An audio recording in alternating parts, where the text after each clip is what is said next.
Apa itu sindrom ovarium polikistik? Lalu apa hubungannya dengan siklus menstruasi?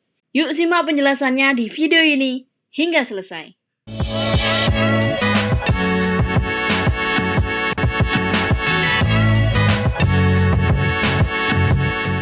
Telat haid seringkali dianggap sebagai hal yang sepele, karena kondisi ini memang kerap terjadi dan biasa dialami oleh semua wanita.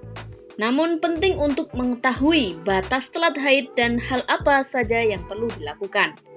Jika disebabkan oleh gangguan kesehatan, telat haid perlu segera mendapatkan tindakan medis agar dapat terhindar dari komplikasi khusus. Untuk mengetahui kondisi tubuh dan kemungkinan penyebab telat haid, sahabat Yusmin bisa untuk melakukan pemeriksaan dengan dokter spesialis kebidanan kandungan.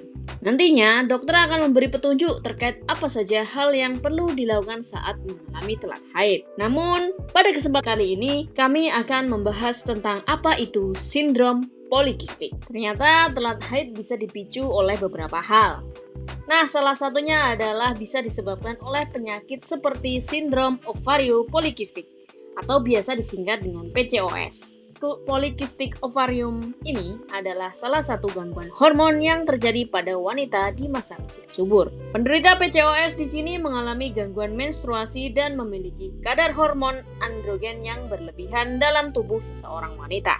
Hormon androgen yang berlebihan dapat mengakibatkan ovarium atau indung telur memproduksi banyak kantong-kantong berisi cairan di dalam tubuh. Hal ini berakibat pada sel telur tidak berkembang sempurna dan gagal dilepaskan secara teratur setiap bulannya. Akibat lain yang bisa saja terjadi pada penderita PCOS juga dapat menyebabkan penderitanya tidak subur atau infertilasi, serta lebih rentan terkena diabetes dan hipertensi. Gangguan menstruasi bisa terjadi karena kelenjar tiroid tidak berfungsi dengan normal. Kelenjar ini bertugas untuk mengatur metabolisme tubuh. Saat ada gangguan pada kelenjar tiroid, siklus menstruasi pun bisa terganggu. Ada beberapa gejala yang bisa kita kenali sebagai tanda gangguan kelenjar tiroid. Misalnya seperti mudah merasa lelah, penurunan atau kenaikan berat badan yang terjadi dengan cepat dan berubah-ubah, serta rambut rontok, terlalu sensitif terhadap suhu panas atau dingin. Meski begitu, gangguan ini bisa ditangani dengan pengobatan yang tepat atau operasi. Jika gangguan ini sudah ditangani, maka siklus menstruasi biasanya akan kembali normal. Maka dari itu, segera lakukan pemeriksaan ke dokter jika mengalami telat haid. Nah, itulah penjelasan mengenai beberapa lama batas telat haid yang perlu diwaspadai. Apabila sahabat Yusmin mengalami telat haid, ada baiknya untuk segera melakukan pemeriksaan agar penyebabnya dapat diketahui. Penting juga untuk mengetahui batas telat haid, sehingga tahu kapan harus pergi ke rumah sakit. Jangan dibiarkan berlarut sebab bisa jadi hal ini merupakan tanda sebuah penyakit.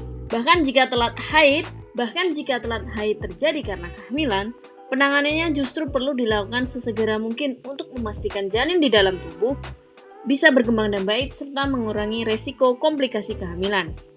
Pemeriksaan ke dokter harus dilakukan jika telat haid terjadi dalam waktu yang tidak wajar, misalnya lebih dari 90 hari. Selain itu, segera lakukan pemeriksaan ke dokter jika siklus haid terjadi dengan tidak normal, pendarahan berlebih, atau haid yang tiba-tiba terhenti. Sahabat Yusmin mungkin juga akan mengalami gejala-gejala yang membuat tubuh tidak nyaman. Maka dari itu, penanganan medis perlu untuk segera dilakukan. Nah, itulah tadi sahabat Yusmin apa itu sindrom ovarium polikistik yang perlu sahabat Yusmin ketahui. Semoga apa yang kami sampaikan bisa bermanfaat ya untuk sahabat Yusmin di rumah.